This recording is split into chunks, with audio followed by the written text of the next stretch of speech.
He thought she was just another lost child. But when chilling warnings appear and shadows start watching, he realizes this isn't just about saving her. It's about surviving with her. She was supposed to be dead. Now, someone will do anything to keep the truth buried. Who is she running from? And why is helping her the most dangerous choice he's ever made? Before we get into the story, comment below where in the world you are watching from today. Ben Carter stood behind the counter of his small bookstore, methodically arranging a display of new releases. Sunlight streamed through the large front windows, casting warm patterns across the worn wooden floors. The familiar scent of old books and fresh coffee from the store's small reading nook filled the air, usually bringing him comfort. But today, that comfort would be shattered. The bell above the door chimed as Mrs. Reynolds entered, her silver hair neatly styled and her reading glasses hanging from a chain around her neck. She browsed the mystery section before approaching the counter with 2 paperbacks. "I knew I recognized you," she said, studying Ben's face intently. "You're Benjamin Carter, aren't you? The lawyer who handled the Peterson case?" Ben's hands froze mid-motion. The carefully constructed walls he'd built around his past began to crack. His throat tightened as he forced himself to maintain his composure. "That was a long time ago," he said quietly, focusing on scanning the books. "I'm not in law anymore." Mrs. Reynolds leaned forward, her voice dropping to a whisper. "Such a shame what happened. You were one of the best defense attorneys in the state. My husband worked at the courthouse. He always said you had a brilliant mind for justice." Ben's fingers trembled slightly as he placed the books in a paper bag. The word justice felt like a knife twisting in his gut. "That'll be $28.50, he said, deliberately changing the subject. But Mrs. Reynolds wasn't finished. The way that case turned out— "Please," Ben cut her off, his voice rough with emotion. "I'd rather not discuss it." His eyes met hers, silently pleading for mercy. She must have seen something in his expression because she nodded slowly, paid for her books, and left without another word. Ben watched her go, feeling the familiar weight of guilt pressing down on his shoulders. Later that evening, Ben sat alone at Marco's cafe, picking at a plate of pasta he couldn't taste. Through the window, he watched families walking past in the golden evening light. A father lifted his young daughter onto his shoulders, her delighted giggles carrying through the glass. Ben looked away, his chest aching with a familiar emptiness. The cafe buzzed with conversation and laughter, but Ben felt separated from it all, as if watching life through a thick pane of glass. A young couple at the next table shared a dessert, feeding each other bites and smiling. An elderly man read a newspaper while his wife worked on a crossword puzzle, occasionally asking him for help with a clue. Ben left his dinner half-eaten and walked home in the growing darkness. His apartment above the bookstore felt especially hollow tonight. He moved through the rooms like a ghost, finally stopping at his desk where a stack of books sat innocently enough, but beneath them lay the truth he couldn't escape. With trembling hands, he lifted the books away, revealing a worn manila folder. The label was faded, but the name, James Peterson, was still clearly visible. Ben's fingers hovered over it, his heart pounding in his chest. Inside were the documents that had destroyed not just his career, but his faith in himself. The evidence he'd missed, the witnesses he'd failed to question thoroughly, the assumptions he'd made that led to an innocent man spending 5 years in prison. Ben's fists clenched until his knuckles turned white. The folder seemed to mock him, a testament to his greatest failure. With a sudden motion, he shoved it back under the stack of books, but he couldn't bury the memories as easily. The sound of the gavel, Peterson's face as the verdict was read, the later discovery of evidence that proved his innocence. It all haunted Ben, playing on an endless loop in his mind. He walked to the window, looking out at the quiet street below. The bookstore's sign cast a soft glow on the sidewalk. Carter's Books, written in simple, elegant letters. It was supposed to be his fresh start, his quiet refuge. But on nights like this, when the past came calling, Ben wondered if he would ever truly escape the weight of what he'd done. Ben shifted uncomfortably in the lobby of the Riverside Adoption Center, clutching a box of children's books to his chest like a shield. The familiar scent of disinfectant and crayon wax filled the air, bringing back memories of his own childhood visits to similar institutions. "Mr. Carter, what a generous donation," Ms. Delaney said, her tired smile genuine as she approached. She was a petite woman in her 50s, with kind eyes and graying hair pulled back in a neat bun. "The children will be thrilled to have new books." As Ben followed her through the hallway, movement caught his eye. In a small playroom to his right, a young girl sat alone at a table, her dark curls falling forward as she bent over a piece of paper. Something about her stillness amid the chaos of children's laughter and running feet made him pause. "That's Amara," Ms. Delaney said softly, noticing his gaze. "She's been with us for almost 6 months now." The girl looked up then, her deep brown eyes meeting Ben's with an intensity that made him catch his breath. She couldn't have been more than 5, but there was an old soul quality to her gaze that struck him deeply. "She's different from the others, isn't she?" Ben found himself asking, unable to look away from those watchful eyes. Ms. Delaney sighed, leading him into her office. "Very observant of you, Mr. Carter. Amara's case is unique. Several families have shown interest, but—" She hesitated, arranging some papers on her desk. "She doesn't speak much, and there's something that tends to unsettle potential parents." Ben set the box down, his curiosity piqued despite his better judgment. "What do you mean?" Ms. Delaney opened a drawer and pulled out several sheets of paper. "She draws the same thing, over and over." She spread the drawings across her desk. Ben leaned forward, studying them. Each page showed the same scene, a house with a distinctive red door, drawn with the simple yet deliberate strokes of a child's hand. But what caught his attention was the dark figure standing in the doorway, little more than a looming shadow, but somehow menacing even in crayon. "Every day, sometimes multiple times a day, she draws this," Ms. Delaney explained. "When we ask her about it, she made a locking motion over her lips. Ben found himself walking back to the playroom, drawn by an inexplicable pull. Amara was still at her table, working on another drawing. As he approached, she looked up again, and this time her gaze held something more than just intensity. There was recognition there, though Ben knew they'd never met. He knelt beside her table, keeping a respectful distance. "That's a very interesting house," he said softly. Amara's hand stilled on the paper. She studied him with those ancient eyes, then deliberately pushed the drawing toward him. It was the same scene, the house, the red door, the shadow. But something about this version felt more urgent, more real. A chill ran down Ben's spine and he straightened up quickly. What was he doing? He had come to drop off some books, nothing more. His days of getting involved in other people's mysteries were long behind him. "Thank you for showing me your drawing," he said, his voice slightly rough. Amara continued to watch him, her small face unreadable. Ms. Delaney appeared in the doorway. "Mr. Carter, I have some paperwork for you to sign for the donation." Ben nodded, grateful for the excuse to leave. As he followed Ms. Delaney back to her office, he could feel Amara's eyes on his back. He signed the forms quickly, trying to shake off the unsettling feeling that had settled over him. But as he walked toward his car in the late afternoon sun, the image of that red door and the shadowy figure stayed with him, along with the memory of those knowing eyes in that small, solemn face. The bookstore's evening silence felt different tonight. Ben Carter moved between the familiar shelves, straightening books that didn't need straightening, his mind replaying the afternoon's encounter over and over. Those eyes, Amara's eyes, held something he couldn't shake off, something that spoke of secrets too heavy for a child to carry. He paused at the window, watching the street lamps flicker to life against the deepening dusk. The few pedestrians hurrying past looked ordinary enough. A woman walking her dog, a teenager on a bike, an elderly couple holding hands. But Ben couldn't shake the feeling that something extraordinary had happened today. "You're being ridiculous," he muttered to himself, running a hand through his graying hair.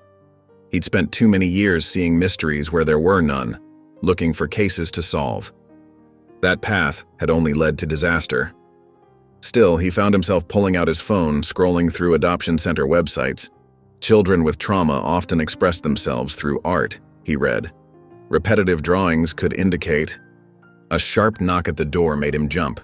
The closed sign had been up for hours, but sometimes customers ignored it. Ben moved toward the door, ready to point at the sign, but no one was there. Instead, a plain white envelope lay on his welcome mat. Ben's heart began to race.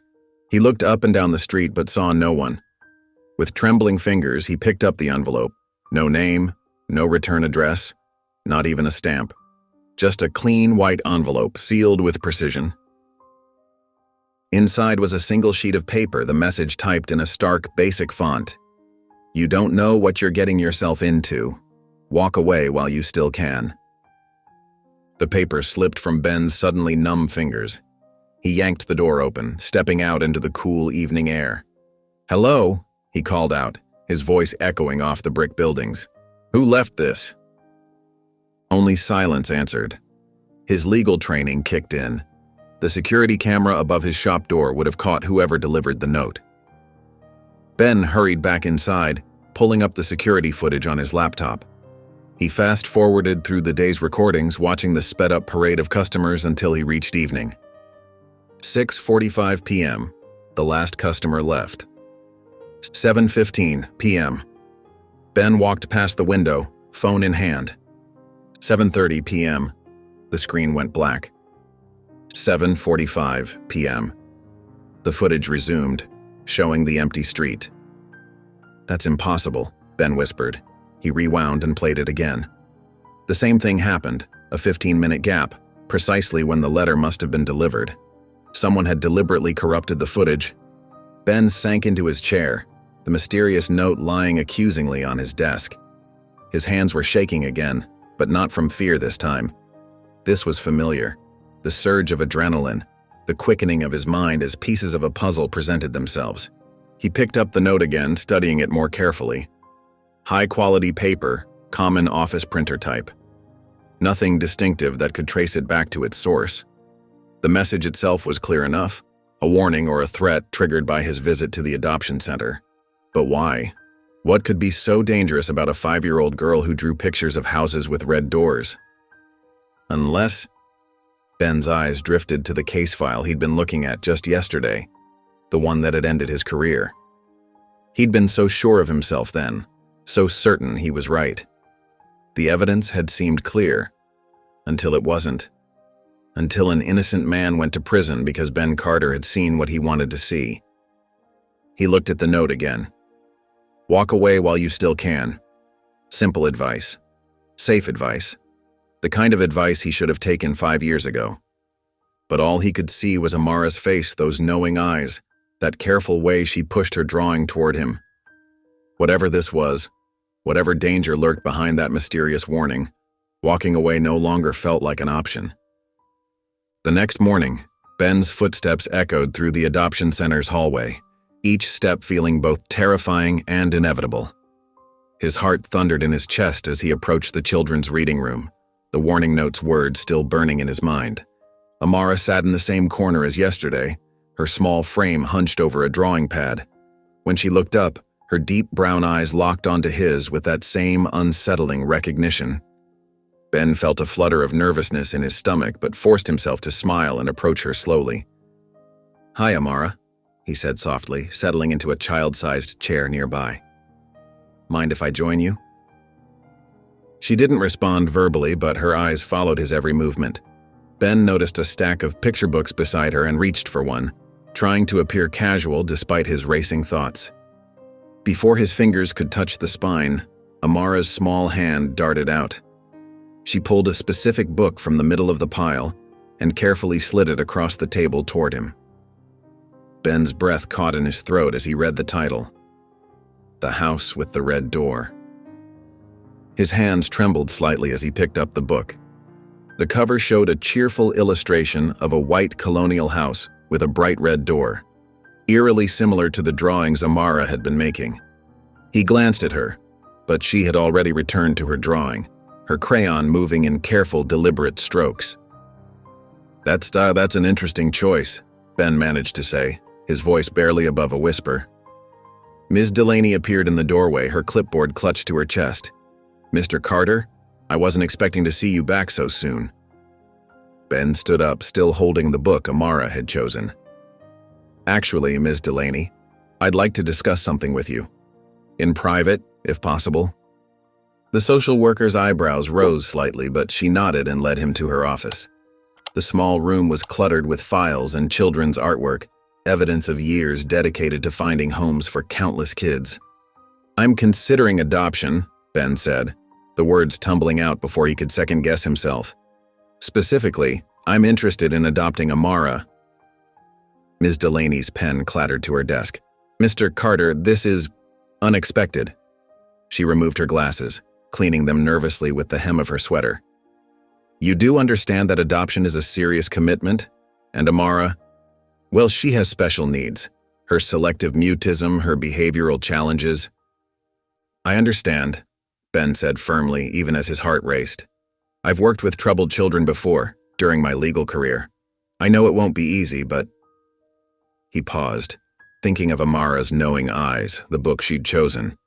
"There's something about her, I can't explain it, but I feel like I'm meant to help her."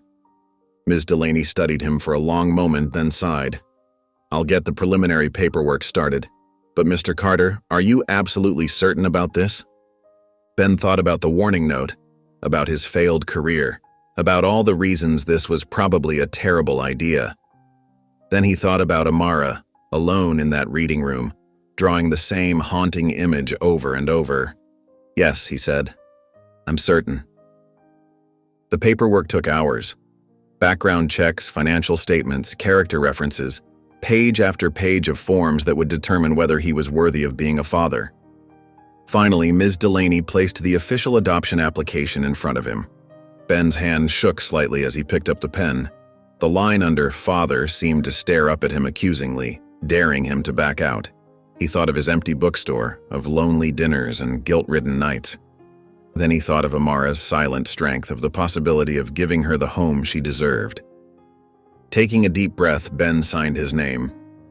The morning sun cast long shadows across the adoption center's parking lot as Ben pulled up in his weathered blue sedan. His hands gripped the steering wheel tightly, knuckles white with nervous energy. This was it, the day everything would change. Inside, he found Amara sitting quietly in Ms. Delaney's office, her small purple backpack clutched tightly to her chest. It looked worn and faded, probably her only constant companion through countless foster homes. Her dark eyes met his, filled with a mixture of hope and uncertainty that made his heart ache. "Ready to go home?" Ben asked softly, kneeling down to her level. Amara didn't respond, but she stood up slowly, her grip on the backpack never loosening. The drive home was quiet, save for the soft purr of the engine and the occasional passing car. Ben kept glancing in the rearview mirror, watching as Amara stared out the window, her expression unreadable. Then, about halfway through their journey, she started humming. The melody was strange, not quite a lullaby, but something darker. It made the hair on the back of Ben's neck stand up. He couldn't place the tune, but something about it felt familiar in a way that made his stomach twist uncomfortably. When they arrived at his modest two-story house, Ben tried his best to sound cheerful. "Let me show you your room. I got some new books and toys for you yesterday." Amara followed him inside, but when they reached her bedroom, freshly painted in soft yellow with white curtains, she stopped at the threshold. Her small body went rigid, and she shook her head firmly. "You don't want to go in?" Ben asked, confusion evident in his voice. Amara backed away slowly, then settled cross-legged in the hallway, her eyes fixed on the front door at the end of the hall. Throughout the day, she refused to enter the bedroom. When Ben brought her lunch, she ate it sitting in the same spot. When he suggested reading a story, she stayed put, though she did lean slightly against his leg as he read to her from the hallway floor. That night, it took considerable coaxing to get her into the bedroom to sleep. Ben tucked her in, making sure her nightlight was on and the door was left slightly ajar. He went to bed himself, exhausted from the emotional day, but sleep came fitfully. At exactly 3:33 a.m., Ben's eyes snapped open. The screen of his phone, sitting on the nightstand, was filled with static, crackling softly in the darkness. Then he heard it, whispers coming from Amara's room. The sound was too faint to make out words, but it sent chills down his spine. Heart pounding, Ben grabbed his phone, trying to make it work, but the screen remained fuzzy with interference. The whispers continued, growing slightly louder. He hurried down the hall to Amara's room, pushing the door open slowly. The nightlight cast a soft glow across the room, illuminating Amara sitting upright in bed. Her eyes were wide open, fixed on some point in the darkness, and she was humming that same haunting melody from the car ride. "Amara?" Ben whispered, his voice shaky. "Are you okay?" She turned to look at him, her face eerily calm in the dim light. The humming continued, soft and steady, filling the room with its unsettling tune. Ben's phone screen suddenly cleared, showing the time. 3:33 a.m. He stood frozen in the doorway, watching as Amara continued to hum, her small form casting long shadows on the wall behind her. The whispers had stopped, but somehow the humming was worse, familiar and strange all at once, like a half-remembered nightmare. Ben's hands trembled as he gripped the doorframe, torn between rushing to comfort her and running away from whatever was happening in this room. The humming grew slightly louder, and Amara's eyes never left his face, holding him there with their intensity. The next few days settled into an unusual rhythm in Ben's home. Each morning he'd find Amara already awake, sitting cross-legged in the hallway with her drawing pad. She barely touched the breakfast he made, just nibbled at toast while her small hands worked quickly with colored pencils. Ben watched as the same house appeared on page after page, always with that bright red door that seemed to leap off the paper. But something had changed in her drawings. Where before, there had been just one shadowy figure in the doorway, now there were 3 dark shapes lurking around the house. Their elongated forms seemed to stretch across the paper like afternoon shadows. "Who are they, Amara?" Ben asked gently one morning, pointing to the figures. Amara's hand stilled on the paper. She looked up at him with those knowing eyes that seemed too old for her young face, but she didn't speak. Instead, she pointed to the largest shadow figure, then pressed her finger to her lips in a shushing motion. The gesture sent a chill down Ben's spine. Later that day, he called the adoption center, determined to get more information about Amara's background. Ms. Delaney's voice sounded strained when she answered. "I'm sorry, Mr. Carter, but as I mentioned before, many of Amara's records were misplaced during a system transfer," she said, the words coming out too quickly. "It's quite common with older cases." "Older cases?" Ben pressed. "She's only 5 years old. How much older could her case be?" There was a long pause on the line. "I have another call coming in, Mr. Carter. I'll have to get back to you." The line went dead before he could protest. That afternoon, while helping Amara with a puzzle in the living room, Ben noticed movement through the window.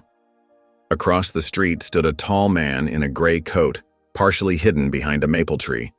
Even from this distance, Ben could tell the man was watching their house intently. "Stay here, sweetheart," Ben said softly to Amara, who was fitting puzzle pieces together with careful precision. She didn't look up, but her hands stopped moving. Ben walked quickly to the front door, his heart pounding, but by the time he stepped onto the porch, the man had vanished. The maple tree stood alone, its leaves rustling in the autumn breeze. That night, Ben checked all the locks twice before going to bed. He placed Amara's new baby monitor on his nightstand, though its screen showed only her peaceful sleeping form. Sleep came fitfully, filled with half-formed dreams of shadowy figures and red doors. The clock on his phone read 3:32 a.m. when his eyes snapped open. He watched, heart hammering, as the minute changed to 3:33. Immediately, his phone screen went black.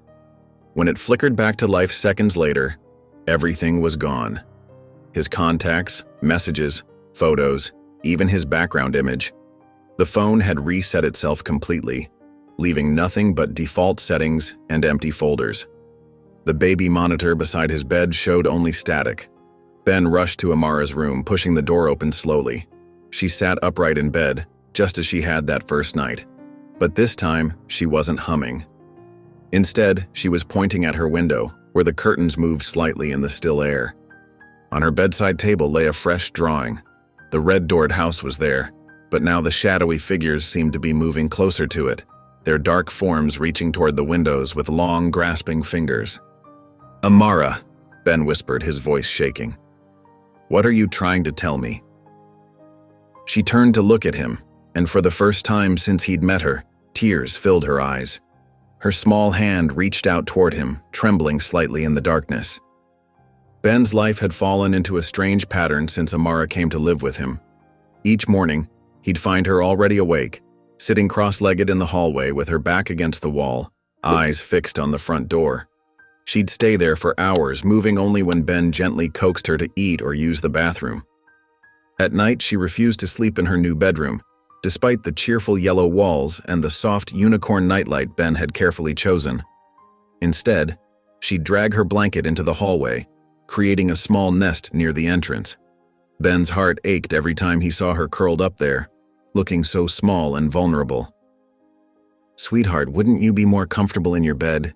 he'd ask each night, keeping his voice gentle and warm. But Amara would just shake her head, pulling the blanket tighter around her shoulders. Ben tried everything he could think of to help her feel at home. He bought coloring books filled with animals and fairy tales, setting them out with fresh boxes of crayons. Amara would look at them briefly, then return to her own drawing pad, creating that same haunting house over and over. During mealtimes, Ben consulted the notes Ms. Delaney had given him about Amara's preferences. He prepared mac and cheese with extra cheese, cut the crusts off her sandwiches, and always served apple slices instead of other fruits. Amara would eat small portions, her movements careful and deliberate, but she never asked for more. At bedtime, Ben would sit near her hallway nest and read stories. He chose books with happy endings and colorful illustrations, hoping to see a spark of interest in her eyes. Sometimes, he caught her peeking at the pictures from beneath her blanket, but she never moved closer or asked questions like other children might. "You know," Ben said one evening, closing another unfinished story, "this house is your home now. You're safe here." Amara's dark eyes met his for just a moment before sliding away, focusing again on the front door. The breakthrough came on a quiet Tuesday evening. Ben sat at his desk, reviewing some paperwork from the adoption center, when he heard soft footsteps approaching. Amara appeared beside him, clutching something to her chest. It was the book about houses with red doors, the same one she'd handed him that day at the adoption center. Ben's breath caught in his throat. This was the first time she'd initiated any interaction with him. He stayed perfectly still, afraid any sudden movement might startle her away. Amara carefully placed the book on his desk and opened it with her small hands. The pages made a soft whisper as she turned them, her movements precise and purposeful. She stopped about halfway through and tapped her finger on one of the pages. Ben leaned forward, his heart pounding. There, spread across 2 pages, was a photograph of a house that made his blood run cold. It was identical to the one in Amara's drawings. The same steep roof, the same wraparound porch, and most notably, the same bright red door that featured in every one of her sketches. "Amara," he whispered, trying to keep his voice steady. Is this the house you keep drawing?" She didn't speak, but her finger traced the outline of the door in the photograph. Her other hand clutched the edge of his desk so tightly her knuckles turned pale. For the first time since she'd come to live with him, Ben saw something different in her eyes. Not just fear or wariness, but a desperate need to communicate something important. The house in the photograph looked ordinary enough, a Victorian-style home with white siding and black shutters. But something about it, perhaps the way the shadows fell across the porch, or how the red door seemed to dominate the image, made Ben's skin prickle with unease. Ben spent hours hunched over his laptop that evening, searching for any trace of the house with the red door. The address Amara had pointed to in the book, 1515 Maple Grove Road, seemed to exist only in those pages. Property records showed nothing, and online maps displayed only an empty lot at those coordinates. His eyes burned from staring at the screen, but he couldn't stop. Every dead end only made him more determined. He printed out Amara's drawings and spread them across his desk, comparing them to the photograph in the book. The details matched perfectly. The curved railings of the porch, the ornate trim around the windows, even the peculiar weather vane shaped like a crescent moon. The clock on his desk showed 3:32 a.m. when he heard it again, that haunting melody drifting down the hallway. Ben's hands trembled slightly as he reached for his phone. This time, instead of rushing to check on Amara, He opened his recording app and pressed record. The tune was unlike anything he'd heard before. It had a strange, lilting quality that made his chest feel tight. The notes seemed to float through the air like autumn leaves caught in a breeze, somehow both beautiful and deeply unsettling. Ben held his breath, making sure to capture every note until the humming faded away. When morning came, Ben tried every music recognition app he could find. Each attempt ended with the same result: no matches found. He played the recording over and over, trying to memorize the pattern of notes, but they seemed to slip away from his memory like water through his fingers. Later that morning, Ben took Amara grocery shopping at Wilson's Market, the small store just a few blocks from their house. She walked beside him quietly, one hand holding the edge of his jacket as they moved through the aisles. The fluorescent lights buzzed overhead as Ben checked his shopping list. "Let's get some fresh apples," he said softly, steering their cart toward the produce section. "Your favorite, right?" Amara didn't respond, but she followed along, her small shoes making soft, squeaking sounds on the linoleum floor. As they stood selecting apples, she began humming that same melody, barely audible but unmistakable. An elderly woman sorting through oranges nearby suddenly froze. The orange in her hand dropped to the floor, rolling away under a display of bananas. Her face drained of color as she turned toward them, her pale blue eyes wide with recognition. "That song," she whispered, her voice shaking. "Where did she learn that song?" Ben instinctively moved closer to Amara, who had stopped humming and pressed herself against his leg. "Do you recognize it?" he asked carefully. The woman's hands trembled as she gripped her shopping basket tighter. She looked at Amara with an expression Ben couldn't quite read. Was it fear? Concern? Recognition? Her eyes darted between them, and she took a step backward. "Where did she learn it?" the woman repeated, her voice more urgent now. "That tune. I haven't heard it in—" She stopped abruptly, as if catching herself before saying too much. Ben opened his mouth to ask more questions, but the woman was already turning away, her shoes clicking rapidly against the floor as she hurried toward the exit. Her half-filled shopping basket sat abandoned next to the orange display. "Wait," Ben called after her, but she disappeared through the automatic doors without looking back. Amara's grip on his jacket tightened. When he looked down at her, she was staring at the store's entrance, her dark eyes filled with an emotion he couldn't name. She hadn't spoken a word, but somehow Ben knew she understood more about what had just happened than he did. The tune played over and over in his mind as they finished their shopping, the elderly woman's reaction adding another layer to the growing mystery surrounding his adopted daughter. The autumn wind rustled through the trees as Ben and Amara walked along Cedar Street. The late afternoon sun cast long shadows across the sidewalk, and fallen leaves crunched beneath their feet. Ben had suggested the walk, hoping it might help Amara feel more comfortable in their new routine together. She held his hand loosely, her small fingers barely wrapping around his palm. Every few steps, she would pause to examine a particularly colorful leaf or watch a bird hop along a fence. Ben noticed how her eyes constantly scanned their surroundings as if searching for something, or someone. That's when he saw him again. The man in the gray coat stood perfectly still across the street, partially hidden behind an old oak tree. Even from this distance, Ben could feel the intensity of his stare. The man's face was shadowed by a dark hat, but his posture was rigid, alert. Ben's heart rate quickened. He squeezed Amara's hand gently and changed direction, heading straight toward where the man stood. "Stay close," he whispered to Amara, who pressed herself closer to his side. The man turned sharply and began walking away, his coat billowing slightly in the wind. His footsteps were quick but measured, not quite running, but definitely hurrying. Ben picked up his pace, carefully guiding Amara along with him. "It's okay," he assured her as they crossed the street. "I just want to talk to him." The man disappeared around a corner into Morrison Alley, a narrow passage between two brick buildings. Ben hesitated for just a moment, considering whether he should pursue with Amara in tow. But something told him this might be his only chance to get answers. They entered the alley together, their footsteps echoing off the close walls. The space between the buildings was dim despite the daylight, and the air felt cooler here. Water dripped somewhere in the shadows, but the man in the gray coat was gone. Ben stood there, puzzled and frustrated, studying the dead end before them. There were no doors, no fire escapes, nowhere the man could have disappeared to.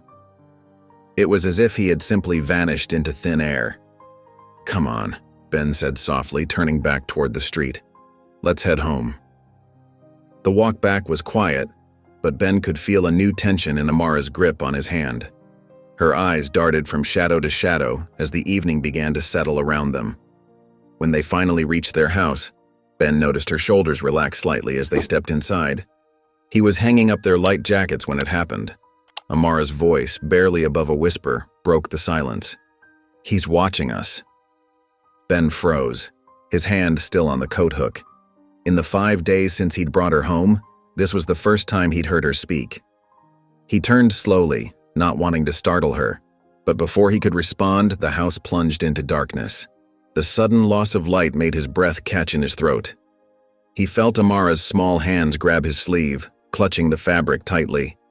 The darkness seemed to press in around them, heavy and thick, for what felt like an eternity but was probably only a few seconds. Then, just as suddenly as they had gone out, the lights flickered back to life. Ben looked down to find Amara pressed against his side, her eyes wide with fear. Her fingers were still twisted in his sleeve, knuckles white from gripping so hard. Her face had gone pale and she was trembling slightly. "It's okay," Ben said, kneeling down to her level. "It was just a power surge. We're safe here." But Amara's eyes told a different story. They were fixed on the window behind him, and Ben could feel the fear radiating from her small frame. When he turned to look, there was nothing there but the gathering dusk. Yet somehow, he knew that whatever had frightened her wasn't as simple as a momentary blackout. Her words echoed in his mind. "He's watching us." 4 simple words that confirmed his growing suspicion. There was far more to Amara's story than a missing past and some mysterious drawings. Ben sat in his car outside the public records office, his hands gripping the steering wheel tightly. The red-doored house from Amara's drawings haunted his thoughts. After dropping her off at school, her first day, he knew he had to find answers. The records office was housed in an old brick building that smelled of dust and aging paper. Inside, fluorescent lights buzzed overhead as Ben approached the front desk where Mr. Haynes, a thin man with wire-rimmed glasses, sat sorting through files. "Can I help you?" Mr. Haynes asked, not looking up from his work. "Yes, I'm researching a house," Ben said, pulling out one of Amara's drawings. "It has a distinctive red door, located somewhere in the eastern part of town." Mr. Haynes glanced at the drawing and Ben noticed his expression change slightly. "Address?" "That's what I'm trying to find out. The house would have been occupied around 5 years ago." Mr. Haynes's fingers paused over his keyboard. He removed his glasses and cleaned them slowly with his shirt tail, a nervous habit that made Ben lean forward slightly. "That place," Mr. Haynes said quietly, "burned down 5 years ago. No survivors." He put his glasses back on and turned to his computer, typing rapidly. "Yes, here it is. 1542 Maple Grove Road, terrible tragedy." Ben's stomach tightened. "Can you tell me anything else about it?" "Records were damaged in a system crash last year," Mr. Haynes said too quickly. "That's all I have." Ben knew a brush-off when he heard one. He thanked Mr. Haynes and left, heading straight for the public library. The building was nearly empty at this hour, and his footsteps echoed through the quiet space as he made his way to the microfilm section. For 2 hours, he scrolled through archived newspapers from 5 years ago. His eyes burned from staring at the screen, but he couldn't stop. Then, on a back page of the local paper dated July 15th, he found it. "Local girl found dead in house fire." Ben's hands trembled as he read the article. The story was brief. A house fire, a young girl named Aaliyah Moore, presumed dead. But it was the photograph that made his blood run cold. The small, serious face looking back at him from the grainy newspaper photo was unmistakable. It was Amara. Ben sat back in his chair, his mind racing. The girl in his home, the child he was beginning to care for deeply, had supposedly died 5 years ago. How was this possible? The same dark eyes, the same subtle curve of her mouth? There was no doubt it was her. He quickly printed the article and folded it carefully into his pocket. Looking at his watch, he realized he needed to pick up Amara from school soon. As he walked to his car, questions tumbled through his mind. Who was Aaliyah Moore? Why was she now called Amara? And most importantly, who had gone to such lengths to fake a child's death? The drive to the school was a blur. Ben's mind kept returning to the newspaper photo, to the name Aaliyah Moore, to the house with the red door that had burned down with supposedly no survivors. Each answer he found only led to more questions, and somewhere in the middle of it all was a little girl who hadn't spoken more than 3 words to him since she came into his life. As he pulled into the school parking lot, Ben glanced at the article one more time. The date of the fire, July 15th, struck him suddenly.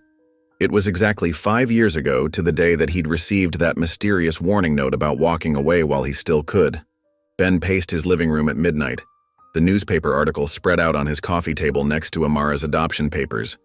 The soft glow of his desk lamp cast long shadows across the room as he compared the documents for the 100th time. His eyes burned from exhaustion, but sleep felt impossible. Every few minutes he glanced up the stairs toward Amara's room where she slept peacefully. The thought that she was supposedly dead 5 years ago made his head spin. The girl in his home was breathing, drawing, humming that haunting tune, very much alive. He picked up the adoption papers again, studying them under the lamp. Something had bothered him about them earlier, but now he saw it clearly. The signature of the previous guardian didn't match across all pages. Some loops were too wide, others too tight.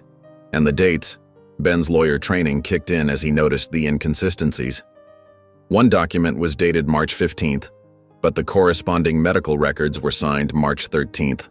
A legal adoption would never have such obvious errors. Sleep-deprived but determined, Ben drove to the adoption center first thing in the morning. The familiar brick building looked different now, almost threatening. Ms. Delaney sat at her desk, typing away as if nothing was wrong. "We need to talk," Ben said, placing the newspaper article on her desk.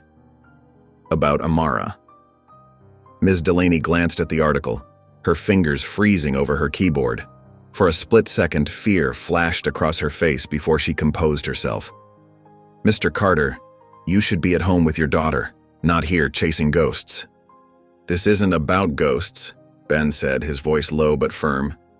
"This girl in the article, Aaliyah Moore, she's Amara. You can't deny it. The photo is identical." Ms. Delaney stood up, smoothing her skirt. "Mr. Carter, my job is to place children in loving homes. Your job is to be a good father to Amara. That's all that matters now."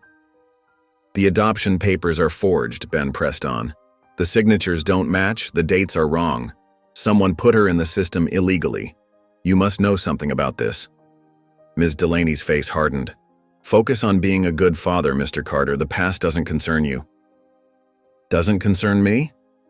Ben's voice rose slightly. "I'm responsible for her now. Everything about her concerns me." "Keep your voice down," Ms. Delaney hissed, glancing toward her office door. "You have no idea what you're getting into." "Then tell me," Ben pleaded. "Help me understand what's going on." Ms. Delaney sat back down, her shoulders tense.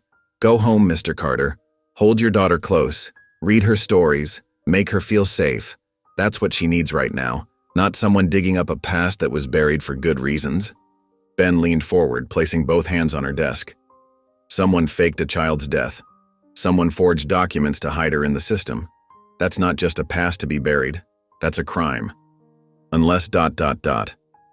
He paused, studying Ms. Delaney's face. "Unless it was done to protect her." Ms. Delaney's expression didn't change, but her hands trembled slightly as she straightened papers on her desk. "Mr. Carter, I'm very busy. If you have concerns about Amara's well-being, we can schedule an official home visit. Otherwise, I suggest you leave." Back home, Ben spread the documents across his dining room table. The adoption papers told an impossible story. A girl with no past, no records before entering the system, placed there by someone who went to extraordinary lengths to hide her true identity. Someone who had the resources and connections to fake a death, forge documents, and make a child disappear into the system. But why? What could be so dangerous that someone would go to such lengths to protect a little girl? Ben looked at the photograph in the newspaper again. Aaliyah Moore's eyes held the same haunted look he saw in Amara's every day. Whatever the truth was, it was clear that someone had gone to desperate measures to keep her hidden. Ben's fingers drummed nervously on his steering wheel as he pulled up to Mrs. Caldwell's modest white cottage. The elderly woman from the store had been reluctant to give him her address, but after he'd explained about Amara, she'd finally agreed to meet. The front garden was meticulously maintained, with rows of bright flowers leading to a worn welcome mat. Ben took a deep breath before knocking on the door. After a long moment, it creaked open just enough for Mrs. Caldwell to peer out. "Mr. Carter," she said softly, her eyes darting past him to scan the street. "Come in quickly, please." The house smelled of fresh-baked cookies and lavender, but Ben noticed the heavy curtains were drawn tight against the morning sun. Mrs. Caldwell led him through a narrow hallway lined with old photographs into a small sitting room. "That tune Amara was humming," Ben started, settling into a floral armchair. "You recognized it." Mrs. Caldwell's hands trembled as she lowered herself onto her sofa. "It's a lullaby, not one you'd find in any book. It was private. Special." "Special to whom?" Instead of answering, Mrs. Caldwell stood and walked to an old cedar chest in the corner. She lifted the lid with shaking fingers and pulled out a weathered photo album. The leather cover was cracked with age. "I was their neighbor," she said, her voice barely above a whisper, "before everything went wrong." She flipped through yellowed pages until she found what she was looking for. Ben leaned forward as she handed him a photograph. His heart skipped a beat. There it was. The house with the red door, exactly as Amara had drawn it countless times. But this wasn't a child's drawing. This was real. In the doorway stood a young woman, beautiful and radiant, cradling a baby in her arms. She was smiling, but there was something in her eyes, a wariness that seemed out of place in such a happy moment. "That's Regina," Mrs. Caldwell said softly. "Amara's mother." Ben studied the photograph closely. The woman had Amara's same delicate features, the same curve to her smile. "What happened to her?" Mrs. Caldwell wrung her hands in her lap. "That house, it wasn't just a home, it was a prison. Regina's husband—" She stopped abruptly, glancing around as if someone might be listening.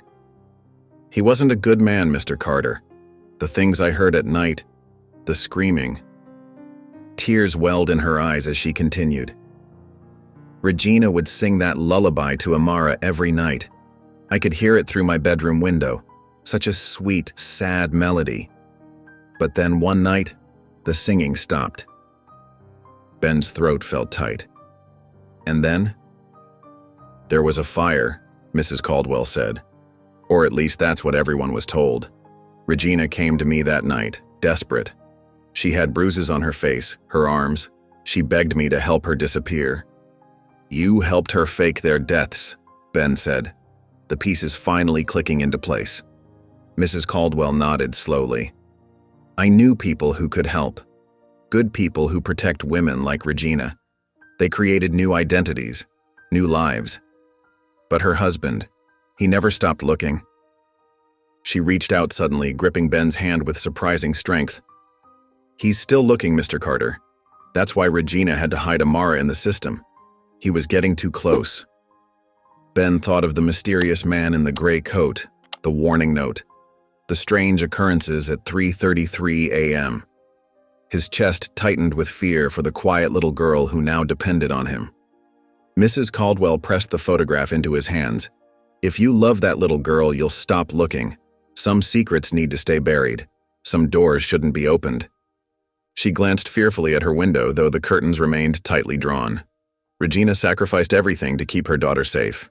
Don't let her sacrifice be in vain. Ben's mind raced as he drove home from Mrs. Caldwell's house, his knuckles white against the steering wheel.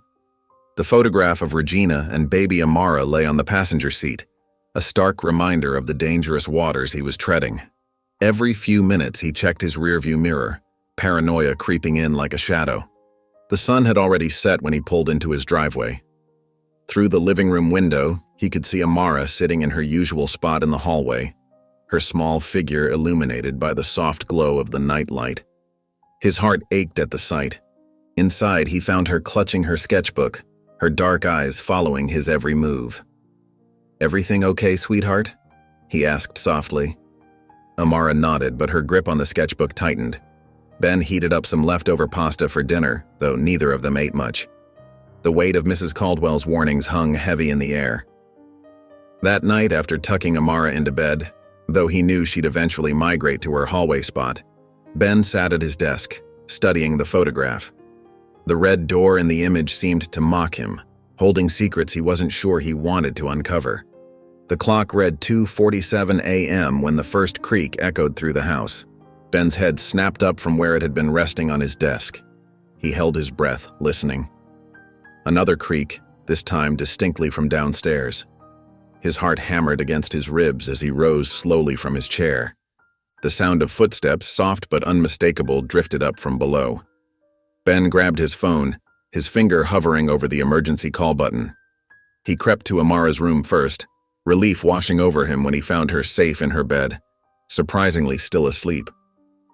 The stairs protested softly under his weight as he descended. A cool draft hit his face, and his stomach dropped when he saw the front door standing slightly ajar, the deadbolt he distinctly remembered engaging now unlocked. Ben's hands trembled as he checked each room. Nothing seemed disturbed, not the television, not his laptop, not even the cash he kept in a drawer. This wasn't a robbery. This was a message. He double-checked every lock, every window, before returning upstairs. Amara stood in the hallway, her face pale in the dim light. "Someone was here," she whispered, her voice so quiet he almost missed it. Ben knelt before her, his throat tight. "Did you see anyone?" She shook her head, wrapping her small arms around herself. "I felt them." Neither of them slept for the rest of the night. They sat together in the hallway, Amara leaning against his side while Ben kept watch, jumping at every little sound. The morning sun brought little comfort, especially when Ben opened the front door to collect the newspaper. A white envelope lay on the welcome mat, identical to the first one he'd received. His hands shook as he tore it open. "You are getting too close. Stop now or you'll regret it." The words seemed to burn into his retinas. When he looked up, Amara stood at the top of the stairs, her face drawn with worry. "We need to go to the store," he said, trying to keep his voice steady. "Get dressed, okay?" Amara's lower lip trembled. She shook her head vigorously, backing away from the stairs. "It's okay," Ben assured her, climbing the steps. "We'll be quick." But Amara wouldn't budge from her spot.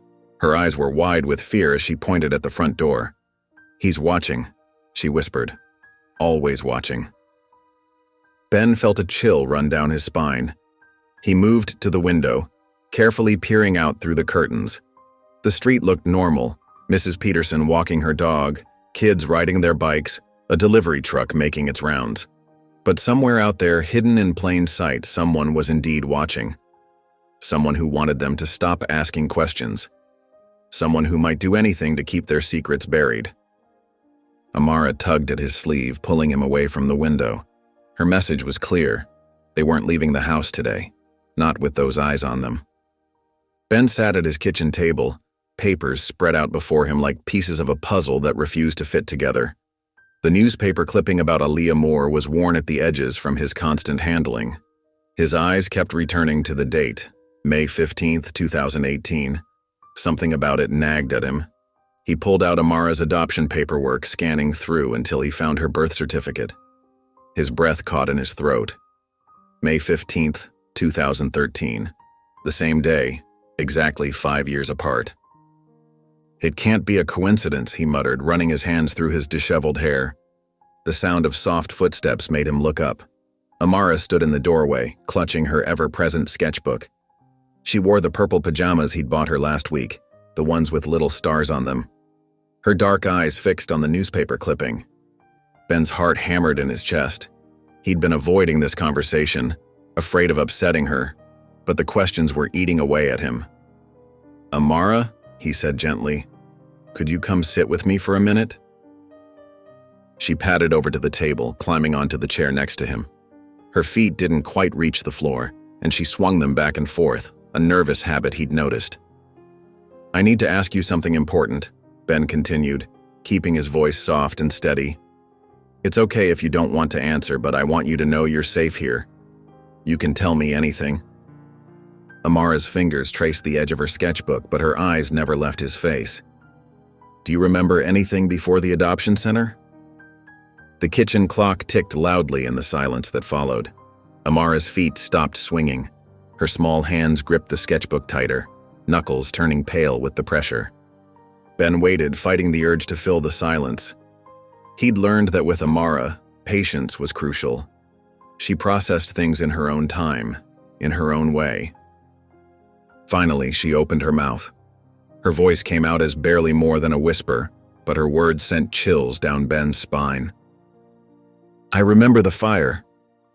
The words hung in the air between them, heavy with unspoken meaning. Ben's mind raced with questions, but before he could ask any of them, Amara's expression changed. Fear crept into her eyes, and she pressed her lips together tightly as if trying to keep any more words from escaping. Ben reached out slowly, placing his hand near hers on the table, close enough to offer comfort, but not touching her, letting her choose whether to accept the gesture. "It's okay," he said softly. "You don't have to say more if you don't want to." Amara stared at his hand for a long moment. Then, with trembling fingers, she opened her sketchbook. Inside was another drawing of the house with the red door, but this one was different. Orange and red flames licked at the windows, and dark smoke billowed from the roof. In the doorway, the usual shadowy figure was joined by a smaller one, a child-sized silhouette. Ben's throat tightened as he studied the drawing. The careful detail in the flames, the way the smoke curled realistically across the page. This wasn't just imagination. This was memory. He looked back at Amara, who had drawn her knees up to her chest, making herself as small as possible in the chair. Her eyes were distant now, seeing something far beyond the kitchen walls. When he followed her gaze, it led to the window, where the street lay quiet and dark beyond the glass. The newspaper clipping seemed to mock him from the table. Aaliyah Moore, found dead in a house fire. Except she wasn't dead at all. She was sitting right next to him, carrying memories too heavy for her small shoulders. The morning sun cast long shadows across Ben's front yard as he stood at his mailbox, sorting through bills and advertisements. His mind was still processing Amara's revelation about the fire when movement caught his eye. Across the street, partially hidden behind a large oak tree, stood the man in the gray coat. Ben's heart jumped into his throat. The mysterious figure had been haunting their lives for weeks now, always watching, always disappearing before Ben could reach him. But this time was different. Instead of melting away into the shadows, the man stepped out from behind the tree. Ben froze, letters clutched forgotten in his hands. The man walked toward him with purposeful strides, his coat swaying gently in the morning breeze. As he drew closer, Ben could make out more details. Salt and pepper hair, deep wrinkles around his eyes, and a face that seemed weighted with worry.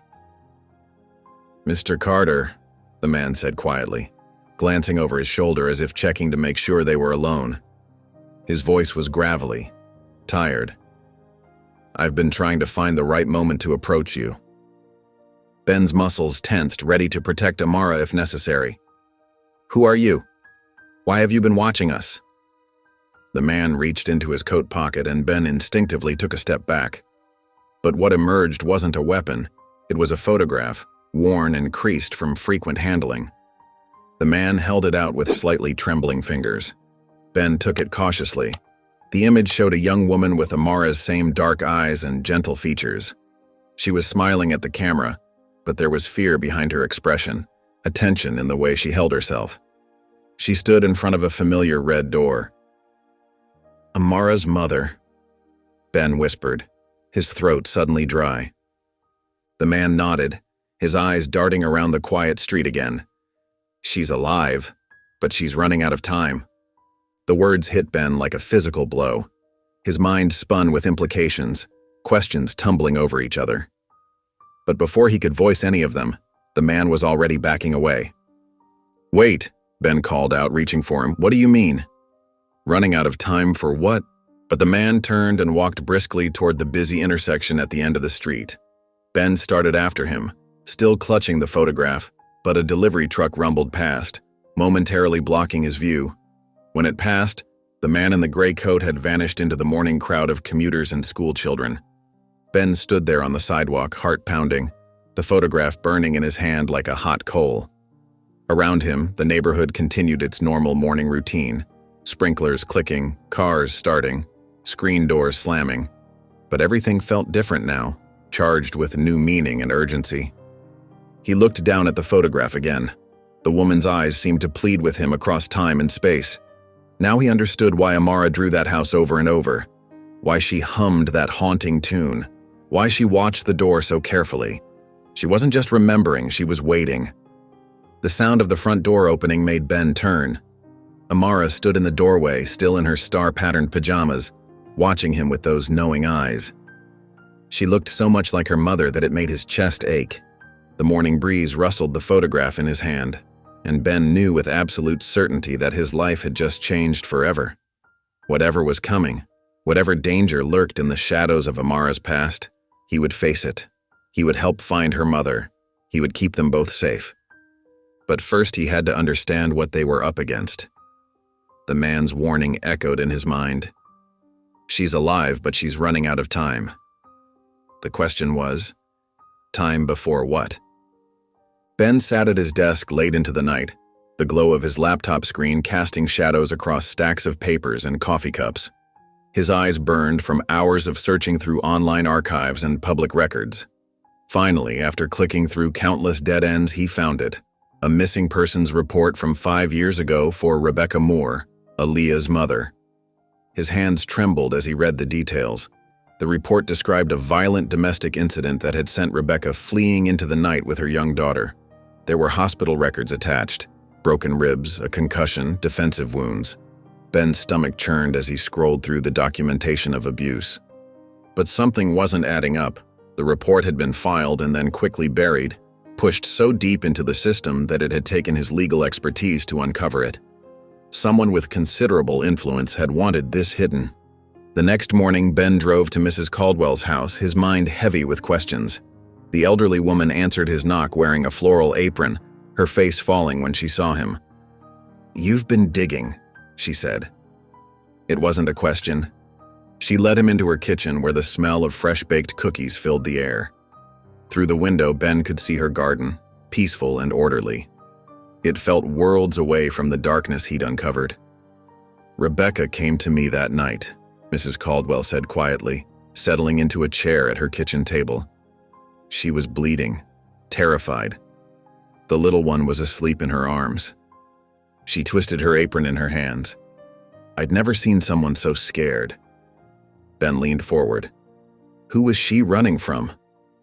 Mrs. Caldwell's eyes darted to the window, as if checking to make sure they were alone. Victor Langston. He is, a powerful man, the kind who makes problems disappear. Her voice dropped to barely above a whisper. Rebecca discovered something in his business dealings, something illegal. When she threatened to expose him, She trailed off, shaking her head. That's why she had to fake Aaliyah's death, Ben said, the pieces clicking into place, to keep her safe from him. Mrs. Caldwell nodded. Rebecca knew too much. Victor would have used the child to control her. So she did the only thing she could. She made them both disappear. Ben thought of Amara, sleeping peacefully in her bed at home, watched over by the trusted neighbor he'd hired to stay with her. His chest tightened at the thought of anyone trying to harm her. But why is she surfacing now, he asked. Why put Amara in the system where she could be found?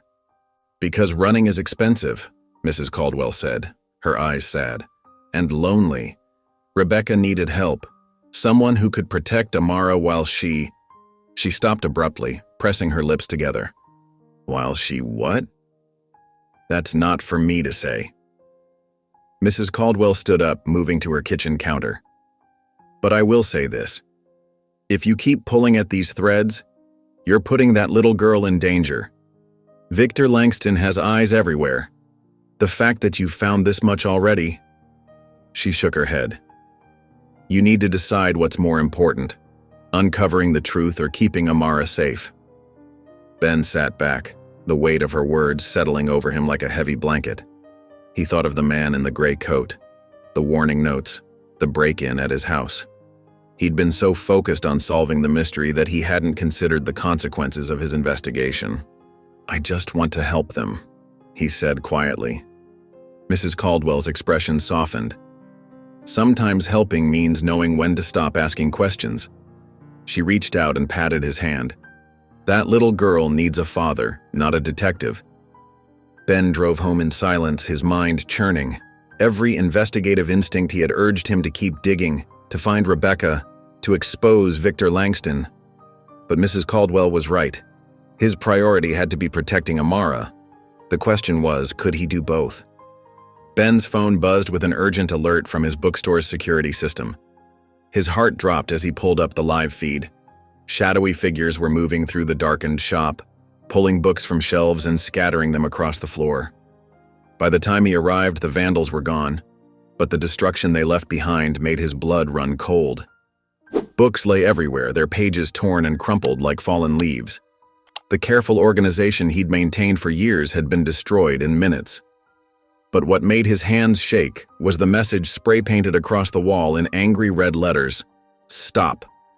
No, no, no, he muttered, already running back to his car. If they'd hit the store, what about... He broke several speed limits racing home.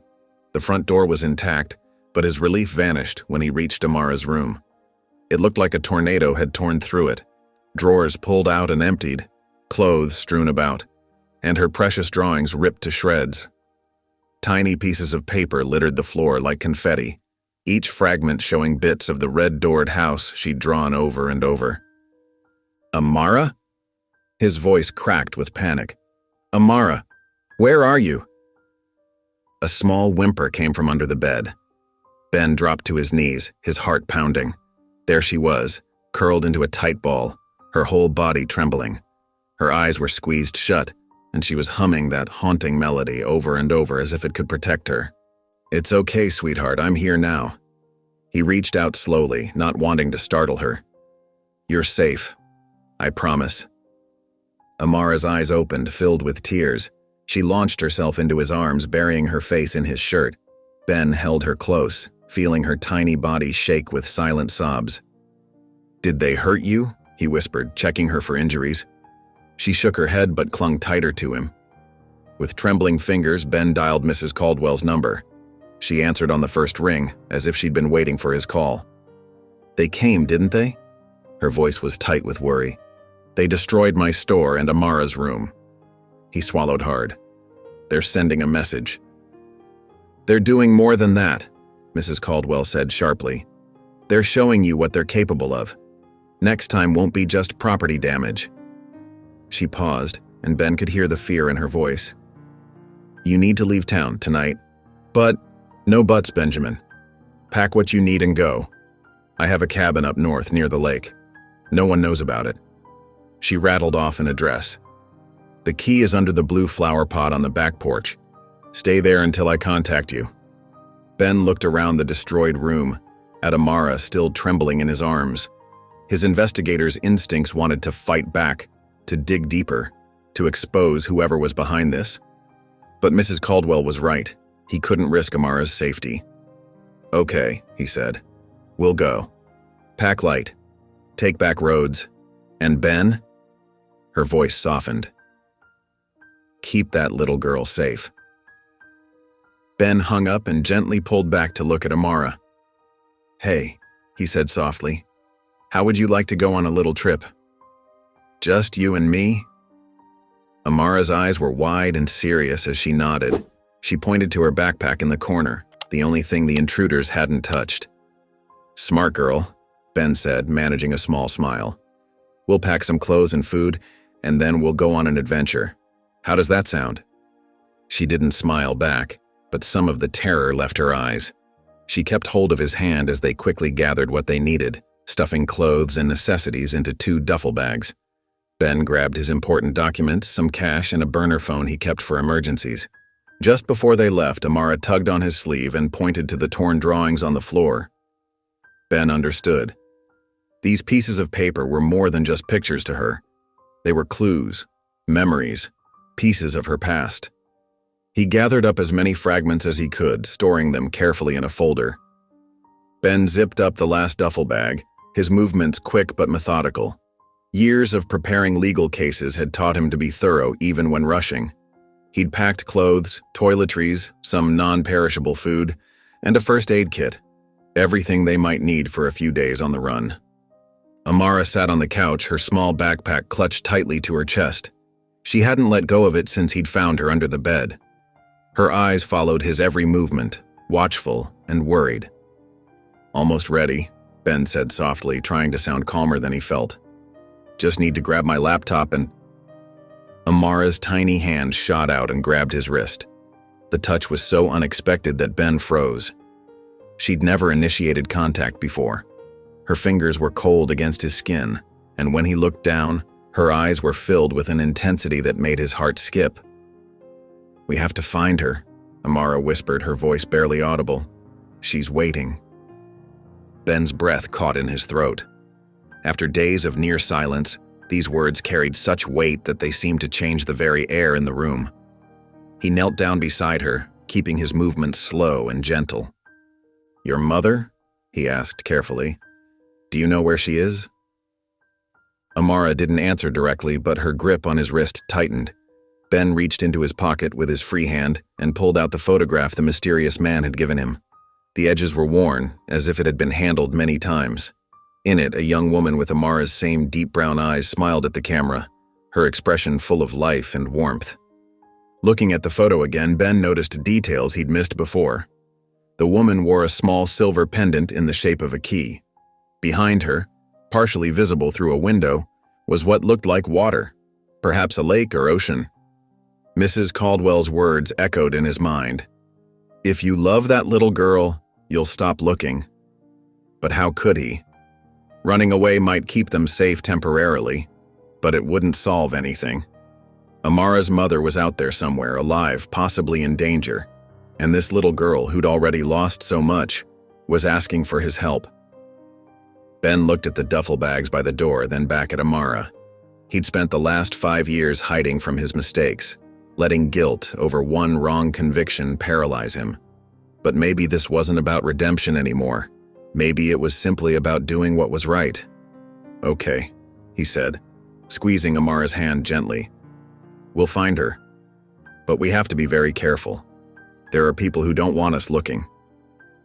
Amara nodded solemnly, as if she understood far more than any 5-year-old should. She released his wrist and reached into her backpack, pulling out one of her drawings, one that hadn't been destroyed. It showed the familiar red-doored house, but this time there was something new, a body of water in the background, just like in the photograph. Ben's investigator instincts kicked in. The house, the water, the pendant, they were all connected. He'd been looking at each piece separately, but Amara had been trying to show him the whole picture all along. He pulled out his phone and opened the map application. If they were going to do this, they needed a plan. They couldn't stay in town. It wasn't safe. But maybe they could use Mrs. Caldwell's cabin as a base while they searched. The lake house she'd mentioned might be exactly what they needed. "We'll need to make a few stops," he told Amara, already mentally plotting their route. "And we'll have to be extra careful. Can you be brave for me?" Amara's response was to stand up and take his hand, her small fingers intertwining with his. The trust in that simple gesture made Ben's throat tight with emotion. He squeezed her hand gently, making a silent promise to both of them. They would find her mother no matter what it took. The headlights cut through the darkness as Ben's car cruised down the empty highway. Every few minutes, he glanced in the rearview mirror, checking for any signs they were being followed. Beside him, Amara sat quietly, her small hands folded in her lap, watching the world rush by outside her window. They'd been driving for hours when Ben spotted the neon sign of the Pine Grove Motel glowing in the distance. The place looked worn, but clean enough, with only a few other cars in the parking lot. Perfect for laying low. "We'll rest here tonight," Ben said softly, pulling into a spot far from the office. Are you hungry?" Amara nodded, though her eyes were heavy with exhaustion. Inside their room, Ben helped Amara settle in while he pulled out his phone.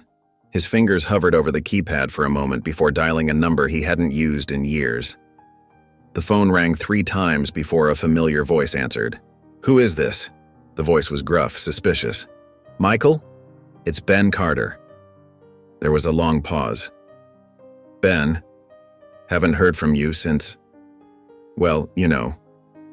I need your help, Michael, it's important." Ben's voice dropped lower as he watched Amara arrange her few belongings on the bedside table. "Remember how you always said you owed me one? I'm calling in that favor." Michael sighed heavily. "What kind of trouble are you in?" Ben explained the situation in hushed tones, about Amara, the mysterious photographs, the threats, and the woman they were trying to find. Michael listened without interrupting. "Send me what you have," Michael finally said. "I'll see what I can dig up." After ending the call, Ben ordered a simple dinner from a nearby diner, chicken nuggets for Amara, and a sandwich for himself. They ate in comfortable silence, the TV playing softly in the background. It was just past midnight when the screaming started.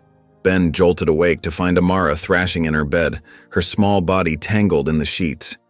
Her cries were raw and terrified. "Amara!" He rushed to her side, gently touching her shoulder. "Wake up, sweetheart. It's just a dream." Her eyes snapped open, wild and unfocused. Tears streamed down her face as she gasped for air. Ben sat on the edge of her bed, keeping his movements slow and predictable. "You're safe," he murmured. "I'm right here." Gradually, her breathing steadied. She looked around the room as if trying to remember where she was. When her eyes finally focused on Ben, they were filled with a strange mixture of fear and recognition. "She was running," Amara whispered, her voice hoarse. "Through the trees. It was dark, but she held me so tight." Ben's heart quickened. "Who was running?" "The lady." Amara's hand reached out and touched the photograph on the nightstand, the one of her mother. She kept whispering my name, not Amara. She called me Aaliyah. Ben felt a chill run down his spine. He'd suspected Amara might have suppressed memories, but hearing her speak about them was different. The little girl before him wasn't just Amara from the adoption center. She was Aaliyah Moore, a child who'd been officially declared dead 5 years ago. "Can you remember anything else?" he asked gently, careful not to push too hard. Amara's forehead wrinkled with concentration. There was water, lots of water, and she was scared, but she kept saying everything would be okay. Her lower lip trembled. She said she loved me. Ben reached out slowly, and to his surprise, Amara moved closer, letting him wrap an arm around her shoulders. They sat like that for a long while, the silence broken only by the distant sound of cars on the highway. "Try to get some sleep," Ben finally said. "We have a long drive tomorrow." But Amara's hand gripped his sleeve. "Stay?" The word was barely audible, but it carried such vulnerability that Ben's heart ached. "Of course," he said, settling into the chair beside her bed. "I'll be right here." The morning sun filtered through the dense forest canopy as Ben's car crawled along the narrow dirt road. Michael's pickup truck led the way, while Amara dozed in the back seat, her small frame curled around her backpack. "This has to be it," Michael called out through his open window, pointing to a barely visible path branching off into the woods. Ben's heart raced as they parked their vehicles. The path was overgrown, nearly hidden by years of neglect. He gently woke Amara, who blinked sleepily, but immediately tensed when she saw their surroundings. "You've been here before, haven't you?" Ben asked softly. Amara nodded, her eyes fixed on something in the distance. She pointed ahead, and through the thick vegetation, Ben could make out the weathered shape of a cabin. "Stay close," Ben instructed, taking her hand. Michael walked ahead, pushing aside branches and checking the ground for any signs of recent activity. The cabin was smaller than Ben had expected, its wooden walls gray with age. Moss crept up the sides, and the small porch sagged slightly. The door hung partially open, creaking softly in the breeze. "Looks abandoned," Michael muttered, pulling out a flashlight. But someone's been here recently. Those tire tracks are fresh. Inside, dust motes danced in the beams of sunlight that pierced through the dirty windows. The furniture was sparse, a table, 2 chairs, and an old cook stove. Everything was covered in a thick layer of dust, except for one corner where the floorboards showed signs of recent disturbance. Amara walked directly to that corner, as if drawn by an invisible force. She knelt down and pressed her small hands against one of the floorboards. It shifted slightly. "Here," she whispered. Ben and Michael worked together to pry up the loose board, revealing a small space underneath. Inside lay a bundle wrapped in faded cloth, tied with twine that had gone brittle with age. With trembling fingers, Ben carefully unwrapped the bundle. Inside were dozens of letters, the paper yellowed but still intact. Each one was dated, starting from 5 years ago, and signed with the same flowing signature, Rebecca Moore. "These are from your mother," Ben said softly to Amara, who touched the letters with reverent care. Michael picked up one of the letters and began to read aloud. "My dearest Aaliyah, I hope someday you'll understand why I had to hide you away. Your father's reach is too long, his influence too great. But I promise you, my love, I'm watching over you always." A sudden crack of a twig outside made them all freeze. Through the grimy window, Ben caught a glimpse of movement, a figure darting between the trees. "Stay with her," Ben commanded Michael, already moving toward the door. The sound of an engine roaring to life split the air.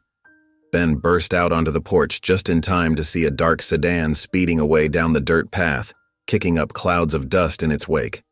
The car disappeared around a bend before he could make out any details or the license plate. Back inside, Amara stood clutching one of the letters to her chest, her eyes wide with fear, but there was something else in her expression. Recognition. "Did you see who it was?" Michael asked, his hand protectively on Amara's shoulder. Ben shook his head, his mind racing. Someone had been watching the cabin, waiting. Someone who knew they would come here. But how? "We need to get these letters somewhere safe," Ben said, carefully gathering the precious documents. "They might be our only link to finding Rebecca." As they packed up the letters, Amara tugged on Ben's sleeve and pointed to something scratched into the wooden wall near the floor. A series of numbers, barely visible in the dim light. "Look," she whispered. "Mama's special numbers." Ben leaned in closer, his heart pounding. Could these be coordinates? A phone number? Another piece of the puzzle that would lead them to Rebecca Moore? Ben sat at Michael's kitchen table, carefully spreading out Rebecca's letters. His hands trembled slightly as he arranged them by date, each one telling another piece of their story. Amara watched intently from her chair, her small fingers tracing the edges of the weathered paper. "Listen to this," Michael said, holding up one of the letters. "My darling Aaliyah, sometimes the hardest choices are the only ones we have. Dr. Marcus signed the death certificate today. Evelyn helped make the arrangements. It breaks my heart that the world must think you're gone, but it's the only way to keep you safe from him." Ben looked up sharply. "Dr. Marcus, that must be from County General. And Evelyn, she could still be there." Michael was already typing on his laptop. "Got her. Evelyn Thompson, retired last year but still lives in town. Works part-time at the free clinic on Oak Street." Amara tugged at Ben's sleeve, her eyes serious. "The lady with the kind eyes," she whispered. "She gave me candy." Ben's heart skipped a beat. "You remember her?" Amara nodded slowly, then returned to studying the letters, her fingers lingering on her mother's signature. The free clinic was a small, well-kept building with fading blue paint. Inside, the waiting room smelled of disinfectant and coffee. An elderly woman in scrubs was organizing files behind the reception desk, her silver hair pulled back in a neat bun. "Excuse me," Ben said softly. "We're looking for Evelyn Thompson." The woman stiffened slightly but didn't look up. "I'm Evelyn, but I'm afraid we're closing soon." "Please," Ben continued, keeping his voice low. "We need to talk about Rebecca Moore." Evelyn's hands froze over the files. She slowly raised her head, her eyes widening as she saw Amara standing between Ben and Michael. The color drained from her face. "Not here," she whispered, glancing nervously at the security camera in the corner. Meet me at Carter's Diner in 20 minutes. Back booth. The diner was nearly empty when they arrived. Evelyn was already there, sitting in the farthest booth, her hands wrapped around a cup of coffee. She watched them approach, her eyes fixed on Amara. "My God," she breathed as they sat down. "You look just like her." Amara pressed closer to Ben's side, suddenly shy. Michael positioned himself where he could watch the door. "We found Rebecca's letters," Ben said quietly. "We know you helped her fake Aaliyah's death." Evelyn's hands trembled slightly as she took a sip of coffee. "I did what I had to do. That man, Victor Langston, he would have destroyed them both. Rebecca came to the hospital so many times with accidents, broken ribs, bruises. When she found out she was pregnant, she knew she had to get out." She reached across the table, her weathered hand stopping just short of touching Amara's. "I helped deliver you, sweet girl. Your mama loved you so much, she was willing to give up everything to keep you safe." "Is she still alive?" Ben asked, his throat tight. "Do you know where she is?" Evelyn's eyes darted to the window, checking the street outside. "She contacts me sometimes. Never the same way twice. Never tells me where she is." She lowered her voice even further. "She's still running. Victor's people never stopped looking." She pulled a napkin closer and wrote something quickly. "This is all I can tell you. Please, be careful. Victor Langston has eyes everywhere." Before they could ask more questions, Evelyn stood and hurried out of the diner, leaving her coffee untouched. On the napkin was a single line. "Watch for the blue jay at sunset." Amara picked up the napkin, studying the words with intense concentration. "Mama's favorite bird," she whispered. "She used to show me pictures." Ben and Michael exchanged glances. Another clue, another piece of the puzzle. But with each answer came more questions, and the growing certainty that they were dealing with something far more dangerous than they'd initially imagined. The setting sun cast long shadows across the winding road as Ben guided his car through the quiet streets of the small town. His eyes kept darting to the rearview mirror, where a black sedan had been following them for the past 15 minutes. The car maintained a steady distance, not too close, but always there, like a shadow that wouldn't fade. Amara sat quietly in the back seat, her small hands clutching the stuffed rabbit Ben had bought her at a gas station. She hadn't said a word since they left the diner, but her eyes were alert, constantly checking the mirrors just like Ben. "It's okay, sweetheart," Ben said, trying to keep his voice steady. "We're just taking the scenic route back." The black sedan turned when they turned, stopped when they stopped. There was no doubt now, they were being followed. Ben's hands tightened on the steering wheel as he made a sudden right turn onto a narrow side street. "Hold on," he said softly, taking another quick turn into an alley between two buildings. The car behind them accelerated, trying to keep up. Amara pressed herself deeper into her seat, her eyes wide with fear. "He found us," she whispered, her voice barely audible over the car's engine. "He always finds us." Ben's heart clenched at her words. The terror in her voice was real. This wasn't the first time she'd been chased. He thought about the letters they'd found, about Rebecca Moore running for years, always looking over her shoulder. Making a split-second decision, Ben turned off his headlights and pulled into the loading dock of an abandoned warehouse. The black sedan rushed past their hiding spot, its engine growling in the quiet evening air. They sat in silence for several long minutes, the only sound their rapid breathing and the tick of the cooling engine. Ben watched through the windshield as the sedan circled back, moving slowly now, searching. "Amara?" Ben said gently, turning to look at her. "Has this happened before?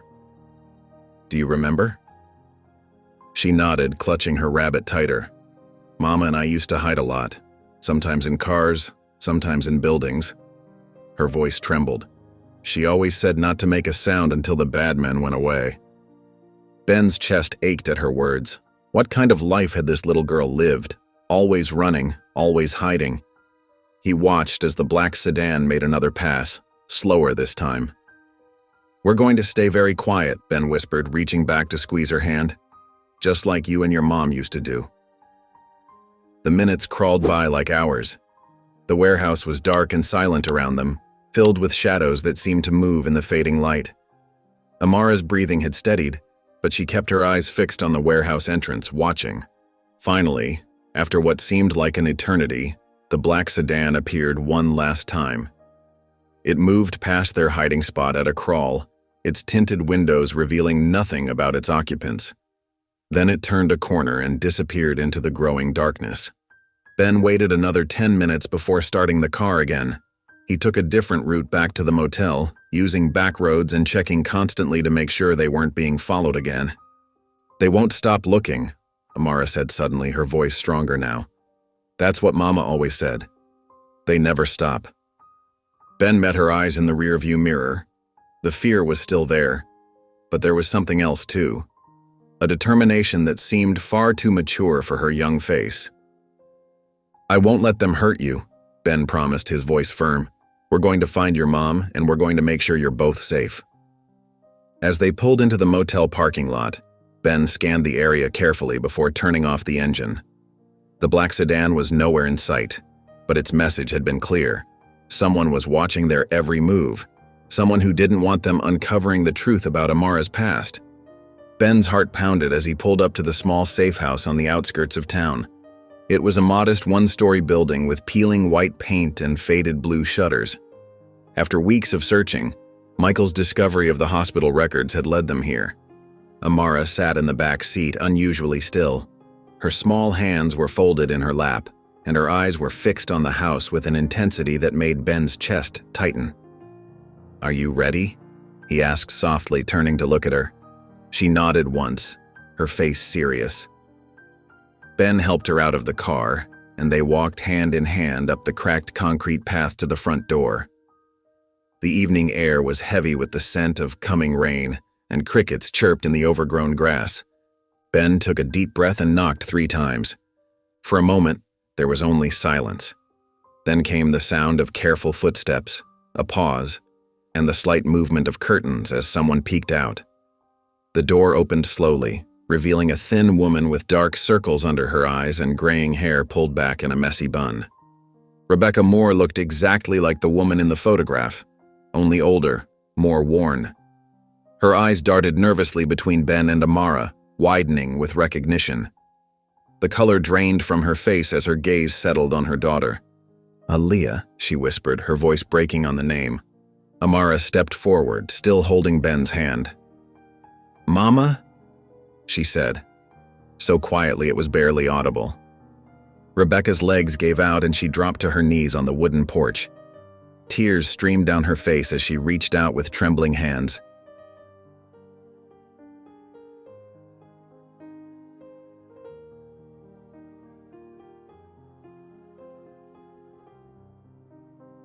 "My baby," she sobbed, her whole body shaking.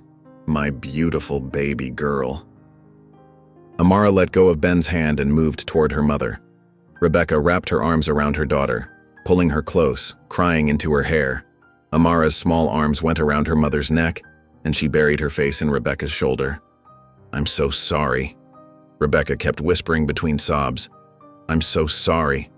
I never wanted to leave you. I had to keep you safe. I'm so sorry." Ben stood back, his own eyes burning with tears as he watched the reunion. Mother and daughter clung to each other, 5 years of separation dissolving in a flood of tears and whispered words of love. Rebecca looked up at Ben, her face wet with tears. "Thank you," she managed to say. "Thank you for bringing her back to me." Thunder rumbled in the distance as Rebecca slowly stood up, keeping one arm around Amara. She wiped her eyes with her free hand and glanced nervously at the street. "Please," she said, gesturing inside. "Come in quickly, it's not safe out here." Ben followed them into the small house, his heart full as he watched Amara refuse to let go of her mother's hand. Rebecca led them into a modest living room, where she sat on a worn couch, pulling Amara onto her lap. "I never thought I'd see you again," Rebecca whispered, running her fingers through Amara's hair. "I've missed you every single day." Inside the small house, Rebecca held Aaliyah close, her tears falling onto her daughter's dark curls. The morning light filtered through thin curtains, casting soft shadows across the worn carpet. Ben stood near the door watching the tender reunion with a mix of joy and concern. "My sweet Aaliyah," Rebecca whispered, running her trembling hands over her daughter's face as if memorizing every feature. "I never thought I'd see you again." The little girl who had been so quiet for so long reached up to touch her mother's wet cheeks. "I drew pictures of our house," she said softly. "The one with the red door." Rebecca let out a shaky laugh through her tears. "You remember that? You were so little." Ben cleared his throat gently. "Mrs. Moore, we need to understand what's happening. Who's after you?" Rebecca's expression darkened as she held Aaliyah closer. "Victor Langston," she said, her voice hardening at the name. "Aaliyah's father. He's not just some angry ex-husband. He's one of the most powerful men in the state." She swallowed hard. "He has judges in his pocket, police chiefs on his payroll. When I discovered evidence of his corruption, the money laundering, the bribes, he tried to silence me." Ben's mind raced, pieces falling into place. "The man in the gray coat?" "David Thompson," Rebecca nodded. "He's an FBI agent working undercover to build a case against Victor. He's been protecting us, helping me stay hidden." She brushed Aaliyah's hair back from her face. "That's why I had to fake our deaths. It was the only way to keep her safe until David could gather enough evidence." Aaliyah looked up at her mother with wise eyes. "The bad man was looking for us?" "Yes, baby," Rebecca whispered. "But I promised I'd never let him." The sound of tires on gravel cut through the quiet morning. Rebecca froze, her face draining of color as she looked out the window. A black sedan had pulled up outside, its tinted windows reflecting the morning sun. "No," she gasped, clutching Aaliyah tighter. "He found us." Ben moved quickly to the window, his heart pounding as he watched the car doors begin to open. "Is there a back way out?" Rebecca's eyes were wide with terror as she scooped Aaliyah into her arms. "Through the kitchen," she whispered urgently. "But they'll be watching." The sound of heavy footsteps on the front porch made them all freeze. Aaliyah buried her face in her mother's neck, her small body trembling. Ben could see the absolute fear in Rebecca's eyes, the look of someone who had spent years running only to be cornered at last. Ben grabbed Rebecca's arm and pulled her away from the windows, his heart hammering in his chest. They rushed through the small living room, ducking low to stay out of sight. Aaliyah clung to her mother, her small fingers gripping Rebecca's shirt tightly. "The basement," Rebecca whispered urgently. "There's a hidden room behind the storage shelves." Ben helped guide them through the kitchen, his lawyer's mind racing through their options. The sound of footsteps on the front porch grew louder. "Victor always wanted an heir," Rebecca explained breathlessly as they descended the basement stairs. "When I found evidence of his illegal dealings, he became obsessed with keeping us under his control. He said Aaliyah was his legacy." The basement was dim and cool, filled with dusty boxes and old furniture. Rebecca led them to a set of metal shelves against the far wall. "Daniel, the man in the gray coat. He used to work for Victor," she continued, shifting Aaliyah to one hip as she pushed against the shelving unit. It swung away from the wall, revealing a narrow doorway. But when he saw what Victor was capable of, he turned against him. "He's been helping us stay hidden."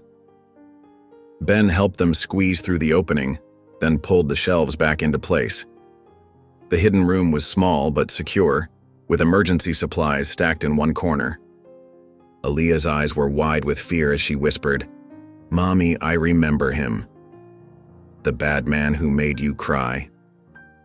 Rebecca held her daughter closer, pressing a kiss to her forehead. "I'm so sorry, baby. I never wanted you to remember that." Above them, the front door rattled with a heavy knock. A deep voice called out, making Rebecca flinch. "You can't hide her forever, Rebecca." The words echoed through the house, sending chills down Ben's spine. He watched as Rebecca pressed herself into the corner, shielding Aaliyah with her body. The little girl who had been so quiet in his care now trembled in her mother's arms, and Ben felt a fierce protectiveness surge through him. "Victor has been searching for 5 years, Rebecca whispered, her voice shaking.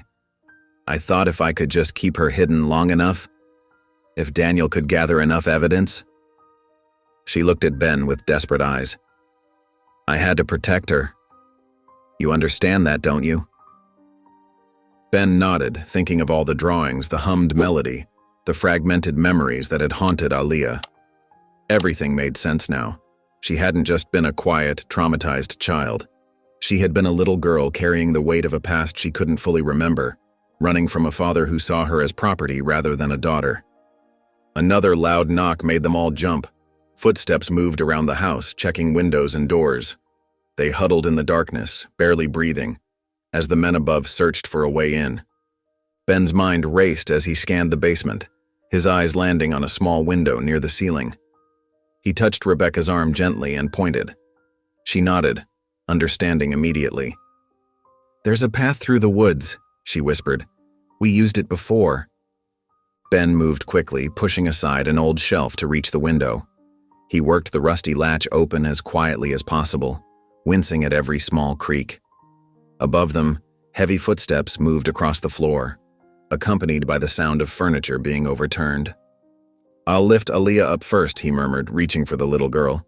She went to him without hesitation, trusting him completely now. The sight made his heart ache.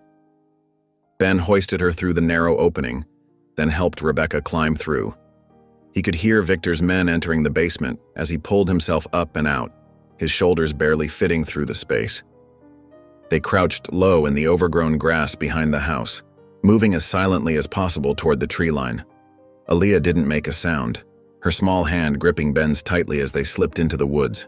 The dense trees provided cover as they moved deeper into the forest. Rebecca led the way, clearly familiar with the path. They could hear angry voices behind them, growing fainter with each step.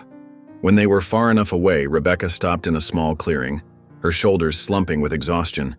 She turned to Ben, her eyes filled with determination despite her obvious fear. "We can't run forever," she said quietly, stroking Aaliyah's hair. "It's time to stop hiding." Ben pulled out his phone, his fingers already dialing Michael's number. His old friend answered on the first ring. "Michael, we need help," Ben said quickly. "What have you found?" "I've got everything," Michael replied, his voice urgent but confident. "Financial records, witness statements, proof of corruption and violence, enough to put Victor away for good." Rebecca listened intently as Ben put the phone on speaker. Her face showed a mix of hope and fear as Michael detailed the evidence he had gathered against Victor. "But we need to draw him out," Michael continued. "Make him show his hand in a way that can't be denied." Ben looked at Aaliyah, who stood quietly between them, her small face serious. "He wants his heir," he said slowly. "That's what this has always been about." Rebecca's arms tightened around her daughter protectively, but her voice was steady when she spoke. "We use what he wants against him. We make him come to us." Through the phone, Michael began outlining a plan. They would set a trap, using Victor's obsession with controlling his legacy to bring him into the open. Aaliyah would be the bait, but this time, she would be surrounded by protection and evidence of her father's crimes. Ben watched the little girl who had changed his life with her silent strength. She looked back at him, her eyes showing understanding beyond her years. She had spent so long hiding, carrying the weight of secrets she couldn't even fully remember. Now finally, she would help bring the truth into the light. The old courthouse loomed against the darkening sky, its empty halls perfect for their plan. Ben squeezed Aaliyah's hand gently as they walked through the main entrance. Michael had already set up cameras throughout the building, their tiny lenses hidden but capturing every angle. "Are you scared?" Ben asked softly, kneeling beside her. Aaliyah shook her head, her eyes steady. "Not anymore," she whispered. Rebecca stood nearby, her hands trembling slightly as she watched the entrance. The sound of approaching cars made them all tense. Through the dusty windows, they could see several black vehicles pulling up outside. Victor Langston stepped out first, his expensive suit a stark contrast to the abandoned building. Two large men flanked him as he strode through the entrance, his footsteps echoing in the empty hall. "Where is she?" Victor's voice was cold, controlled. His eyes found Aaliyah, standing protected between Ben and Rebecca. "She's not your property," Ben said firmly, stepping forward. "She's a child you terrorized, along with her mother." Victor's laugh was hollow. You don't understand anything. She's my legacy, my blood. Everything I've built is meant for her. We understand perfectly, Ben replied, his voice growing stronger. We understand the bribes, the threats, the violence, the way you tried to control Rebecca, how you forced her to fake her own daughter's death just to keep her safe from you. Michael's voice came through their earpieces. Livestream is active. Everything's being recorded. Victor's face darkened as he noticed the small red lights of the cameras. You dare to threaten me? He took a menacing step forward. Do you know what happens to people who cross me? Yes, Ben said calmly. We know exactly what happens, and now so does everyone else. Victor's composure cracked. With a roar of rage, he lunged at Ben, his carefully maintained control shattering completely. But before he could reach him, the courthouse doors burst open. Police officers flooded in, their weapons drawn. Victor Langston, the lead officer announced. You're under arrest. Victor spun around, his face contorted with fury as officers surrounded him. His bodyguards raised their hands, backing away from their weapons. Aaliyah pressed close to Ben's side as they watched the officers handcuff her father. Victor's eyes locked onto her one last time, but she didn't look away. Instead, she stood taller, protected by the people who truly loved her. The sound of handcuffs clicking shut echoed through the courthouse, marking the end of years of fear and hiding. Rebecca's sob of relief mixed with the police officers reading Victor his rights, creating a symphony of justice finally being served. The courthouse emptied quickly, leaving Ben, Rebecca, and Amara alone in the quiet hallway. Tears streamed down Rebecca's face as she pulled her daughter into a tight embrace, her hands trembling as she stroked Amara's hair. I'm so sorry, baby, Rebecca whispered, her voice breaking. I'm sorry for everything, for hiding you, for leaving you alone. I thought it was the only way to keep you safe. Amara leaned into her mother's embrace, but her small hand remained firmly wrapped around Ben's fingers. The gesture wasn't lost on Rebecca, who looked up at Ben with grateful eyes brimming with tears. You saved us, Rebecca said softly. I can never thank you enough. When I put her in the system, I prayed someone kind would find her. But you... She shook her head, overwhelmed. You did more than just take her in. You fought for her. You protected her. Ben started to speak, but Amara's grip on his hand tightened. She looked up at him, her eyes wide and serious. I don't want to lose my daddy, she whispered, the words making Ben's heart catch in his throat. Rebecca watched the exchange, seeing the deep bond that had formed between them. Her daughter, who had been so silent and afraid for so long, now stood between them, one hand holding her mother, the other refusing to let go of the man who had become her father. Rebecca knelt beside Amara, gently wiping away her own tears with the back of her hand. She looked at her daughter, really looked at her, and saw how much the little girl had changed.